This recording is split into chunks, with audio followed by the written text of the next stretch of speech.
most notable aspect of Alchemists, and it's really crazy, is this one here. In the part of their book ability, you see they can turn as many times as they want throughout the game. They can turn 1 point into a coin. So that is absolutely the most critical thing about Alchemists. And if you think about it, when you're trying to build structures, you need coins and you need workers. And either of those could be your bottleneck, right? You need both. But all of a sudden, because we have virtually unlimited access to coins via points, all of a sudden only workers are the bottleneck. We can always get the coins via points. And so Alchemists then become a faction that's about figuring out, how do I crank up my worker production as quickly as possible? And then I can build, grab scoring tools like Earth 1 and Water 1 favors, and then try to build a ton. So they're a faction that builds a huge, huge amount. And when you think about that, like things like increasing your shipping, right? That usually we'd have to think about where the coins are going to come from for that. Well, all of a sudden with Alchemists, all you need is the priest. So you can get to level 2 shipping in round 1 really easily. Just all you need is to have 2 priests in hand, right? You just have to be willing to pay those points to turn them into coins. And likewise in the mid game, increasing dig sounds hard. You need so many workers, you need priests, you need coins. Well, all of a sudden, you don't actually need to have the coins to increase digging. You just need the 2 priests and 4 workers. And all of a sudden, that starts to look a lot more doable. And we might be nervous about paying so many points into coins, but at least if you think about it for shipping, right, you're scoring points to increase your shipping anyway, that offsets it. And then once our ship's up, maybe we can score via the ship scoring scroll. And for digs, if you look up here, right, you're scoring 6 points each time you increase it. And so it's actually, it's really not that scary to be increasing your shipping and digging via converting points into coins. But we do want to be careful about getting our coin production up in the mid game to make sure that we're not going to be just turning points into coins all game long. It is a faction where sometimes you're like, hey, I built 16 of my structures, or like sometimes I built everything on my board. Why do I only have 120 points? And it's because you didn't crank up coin economy fast enough, early enough, and so you were still converting points into coins all the way into round 6 or something like that. But hey, you had a good time. The other important thing about Alchemists is they have a really cool stronghold. So this stronghold is awesome. So it gives you 6 coin production per round, which is again a little bit weird because that's not exactly what Alchemists need out of the gate. But once you get going, those 6 coins income is almost like having 6 points per round, right? Like playing Alchemist is a weird psychology where every coin you get at some point, you're like, that's basically it's saving me a point that it's a point that I didn't have to turn into a coin. Which is sort of funny. But the part of it that's sort of a reason to do it in the mid game. The reason to do it early potentially is that it gives you this one-time 12 power boost. So all of a sudden it's flush with power to pour into power actions. And also every time you dig, once your stronghold's up, it's gonna give you 2 power rotation in your power bowls. And so you can see how this all synergizes nicely together. You crank up your worker economy, you increase your digging, you get your stronghold out, you're increasing your digging, and now you're digging with workers. That's generating power for you via that ability, and now you're building like crazy. So Alchemist, super fun to play. This thing in the bottom right, you may have noticed at the end of the game you can turn 2 coins into a point. It's actually pretty trivial because any faction can turn 3 into a point anyway, so doing it 2 to 1 is just not very consequential. So the most common Alchemist starting placements are E5 here in the middle on the isthmus, and G5. Now, those are pretty ideal for a couple reasons. So for one, you'll see at E5, if you can snag E6 and E4, you can see a sweet sanctuary town spot here. Now, sometimes yellow will want to steal E6 from you before you can get it, but that can be really great. However, even if you can't get E6, E5 has a really nice feature of being able to reach 3 blacks on 2 shipping. So if you see that. So E5 gives you that option of trying to get to 2 shipping in round 1 and zipping up around the board. And that's actually probably the most common way to open as Alchemists. Now, and then G5 works well with that also in the sense that you can dig F5 and now be building H4 on 2 ship and then pretty quickly go to 3 ship and be building on B5. So so these are pretty nice starting placements. Now, if Brown, for example, is going to be on F5, G5 becomes a lot less attractive to you, right? It's landlocked. And as Alchemists, we want to win network, right? And so all of a sudden that doesn't look so good. This is a long way to go to try to connect then, right? So we might say, you know what? Forget that. Let's actually start on E10 and E5. And we'll do a town here in the east. And then we'll zoom to 3 ship and then get going that way and connect through the north. So E5, E10 is another sort of common combination. However, if green's in the game and we're worried that they're going to actually double dig B5 to try to do this north town, or if giants are on D7, and sometimes giants will actually, like either, build D6 and then stomp B5 pretty quickly. There are situations in which we actually might want to just start B5 and E5. And the reasoning is we wanted to get to B5 anyway to secure our connection. And if by just starting there, we don't risk losing it to green, and then we can get to 3 shipping and head down into the east one way or another anyway. So it just sort of secures that. And when I say B5 is critical, the key is that we're then going to dig through B4, right? And in fact, this could then be a nice town spot. So ideally, we're actually like increasing our digging and digging the hex. So so E5, B5, I think is a little bit underrated. The other one that I'll throw out there is every once in a while, consider C1. C1 can be interesting on, like if you're on temp shipping, you can actually single dig B2 and be building B3. So that's a way to get a temple, 2 new dwellings opening. And it also, being at C1, might help you claim this west territory here down through to E1. That's a really nice town location. So you could do that either by not placing on E5 in certain rare situations. Maybe you want to do C1 in combination with E5. But you can see why C1 might have some merits if you just want to stay out of the fray in certain other positions. So that's how I would think about Alchemist starting placements.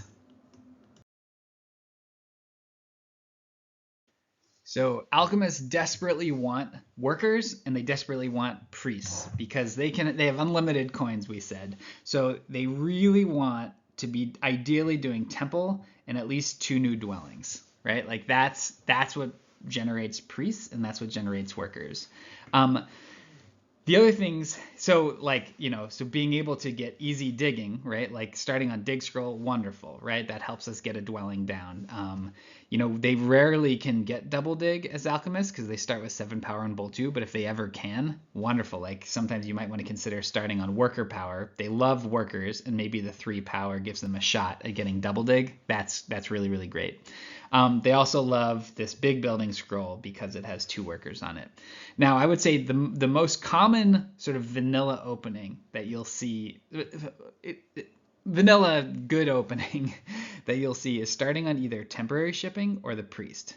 So keep your eye on these 2 scrolls for sure. And the reason is if you can get one of those and then grab this priest power action, sometimes maybe you even take this action your first move. If you're on one of those 2 scrolls and grab the priest power action, that gets you to 2 shipping in round 1 because you're willing to pay your points into coins happily, and that lets you do that little dwelling spree through the north.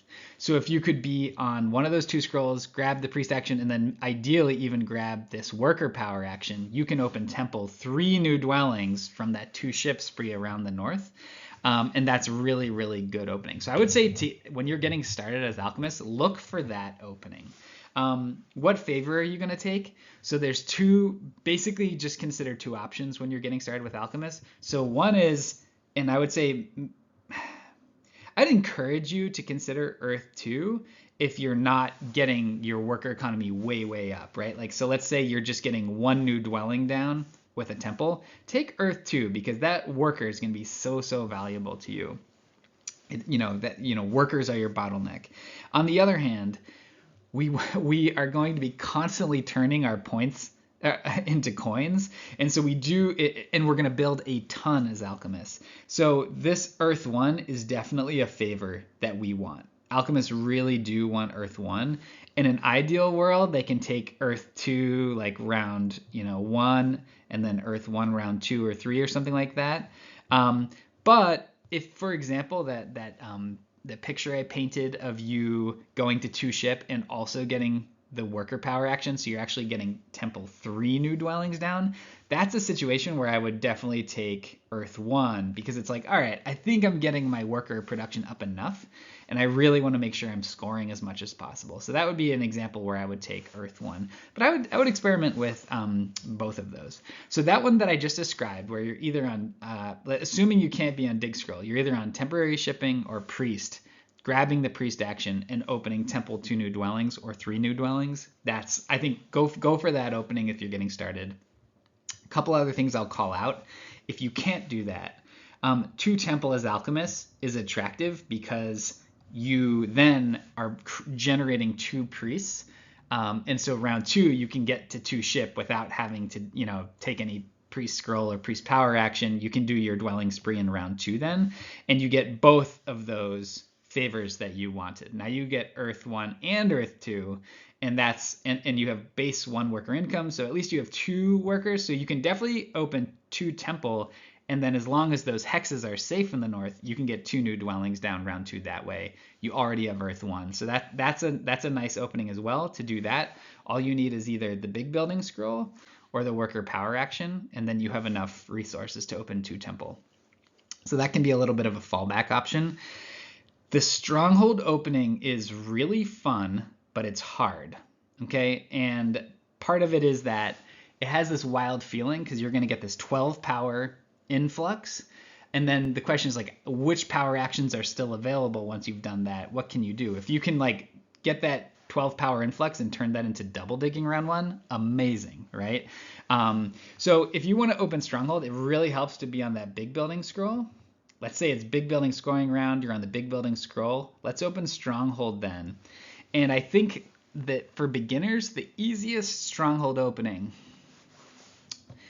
in my opinion, so let's assume you're on this big building scroll, so you do have those 2 extra workers, is can you get to 2 ship anyway? So take the Priest power action, and then after you did your stronghold, do a 5 power to a Priest conversion.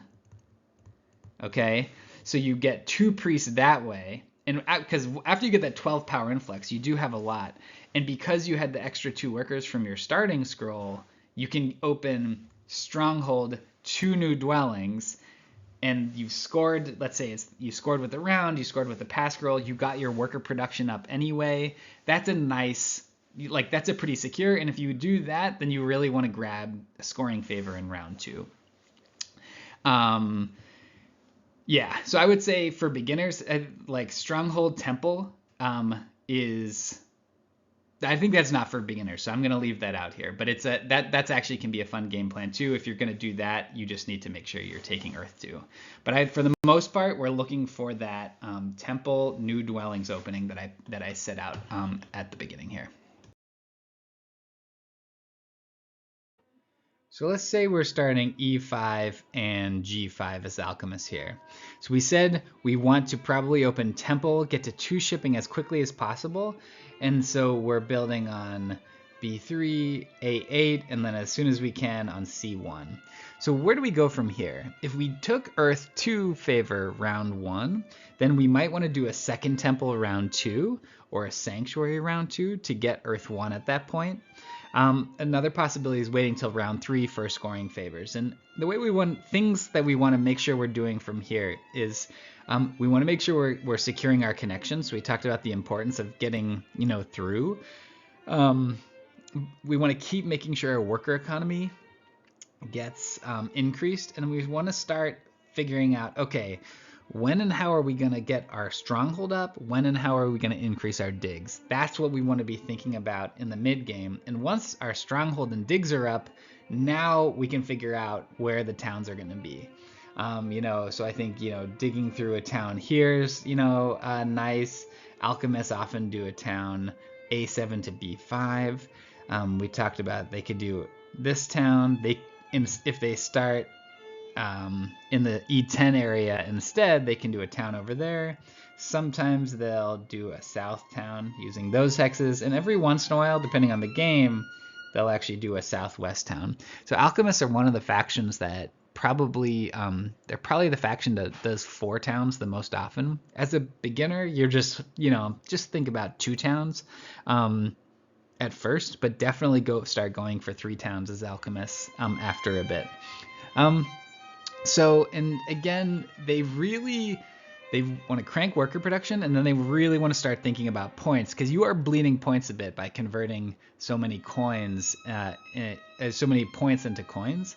And so you just want to start thinking about, okay, how do I get my coin production up? And that's where the stronghold helps. And then am I making sure that I'm getting earth 1 and ideally water 1, which is the 3 points for every trading post. You really want to figure out, okay, is there a spot where I can grab that in the mid game? I consider Alchemists to be medium strength. In the hands of beginners, I think they're probably a little bit more on the weaker side. In the hands of experts, I'd put them on the high end of medium personally, but of course it's all setup dependent. But I consider them a medium strength faction.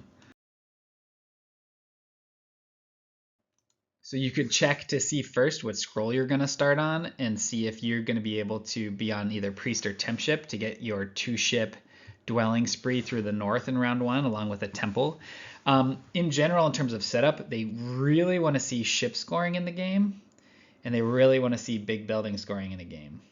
That's for a couple of reasons. For one, other factions have ways of scoring points. Darklings score with digging, and halflings score with digging, and Fakirs can carpet fly for points, dwarves can tunnel for points. Well, alchemists, on the other hand, have a cool ability to lose points, which by turning points into coins. So, and like we said, it's awesome and really cool, but that means we really need ways to get points. So we said we race up our shipping, so being able to even be on the ship scoring scroll round 2 is super helpful.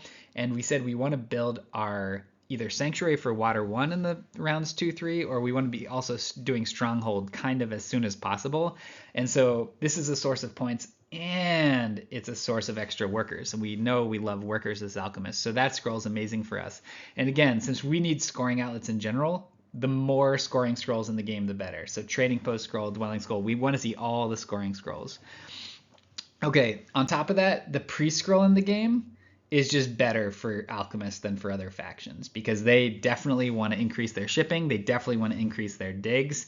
So that priest, that priest scroll starts to lose value for other factions faster than it loses value for alchemists. So they're very happy for that to be in the game. In terms of opposing factions, so their neighbors are blue and brown. On the blue side, mermaids are a pain. So one thing you have to worry about is if mermaids are on dig scroll, and mermaids pretty much always start on D5. If mermaids are on dig scroll, they can single dig C3 and then dig scroll B3 before you can get there. So that's a way that mermaids sometimes really clip alchemist wings, because now you can't do the 2-ship spree. So definitely be worried about that. And likewise, this hex here is one that alchemists and mermaids have a lot of tension around. Mermaids would like to be on E4 and then on 2-ship dig that. You might be on E5, and the question is, like, if they start on the temp shipping scroll, they can beat you to C1. But if they can't, you might actually be able to get to C1 first. Or it's possible that one of you even considers like trying to start on one of those hexes and dig it before the other one can get there. It just can get a little dicey. Likewise, mermaids might with 1 ship start digging up through the north around C4, B5, right? So you can just see there's so much tension between alchemists and mermaids that that's really unpleasant. The next one I'll call out. So brown, of course, is the other color neighbor. Cultists and halflings. The main thing is that they'll be on F5, and that takes away the our preferred starting placement on G5. We won't place on G5 if brown's going to be on F5. So that might push us out of there, and now we have to start E10 or B5 or something like that in a way that we might not have wanted to. So brown's a little bit annoying on that front. Now, a big thing for Alchemists is, can we connect? Alchemists really should be winning network. And so the easiest way to connect is through the north. We keep talking about this B5, B4, A8 area.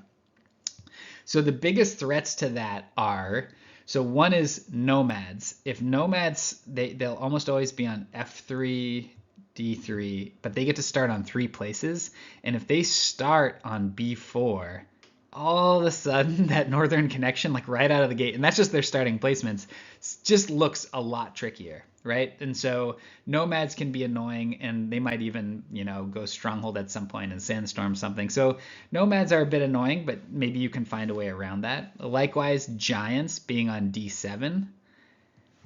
They actually often like to use their stronghold action and be stomping B5 pretty early to get to A9. So giants, you have to be careful about.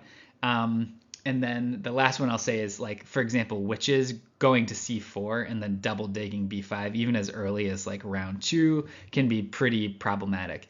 Now, the thing about Alchemists, none of those are a death toll. They're just like challenges to look out for. And the thing about Alchemists is you're going to get to 3 shipping. You're going to increase your digs, hopefully have a lot of workers, and you should just be like water, right? Like wherever they're giving you a hard time, you just, flow somewhere else. Maybe you end up, stealing E8 right here, because that can connect you into the north on 3 ship, or even, down here on 3 ship. Like sometimes you have to look for weird hexes in the mid to late game to find connection. And so those factions I was mentioning are factions that put you in positions where you have to start like really working harder to connect later in the game. It's doable, it just causes more problems.